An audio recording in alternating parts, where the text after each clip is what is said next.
অনুমতি দিলে হইতো। আসসালামু আলাইকুম ওয়া রাহমাতুল্লাহি ওয়া বারাকাতুহু।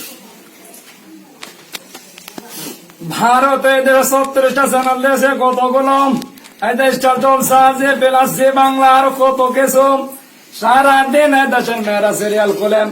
যদি রাতে কেউ দেখতে না পারো দিনের বেলা কাজা তোলে। এত আকর্ষণ ভারতের স্টার জলসার প্রতি মেয়েদের, সারাদিন বসে বসে সিরিয়াল খোলেন। টাকা পয়সা খরচ করি আমরা, সোনো পাউডার ব্লাউজ কিনে দিয়ে মরি আমরা। এগুলো দেখে মজা মারছে ব্যাংক চালকের দোকানদাররা। মনে করছেন হুজুর কিছু জানে না, হুজুর বার্সেটের মাল। এগুলো বাইরের লোকদের দেখে মজা মারার বিষয় না। একবার কুষ্টিয়ার বড় বাজারে রিক্সায় উঠলাম, আমার রিক্সা চালাতে পারে না।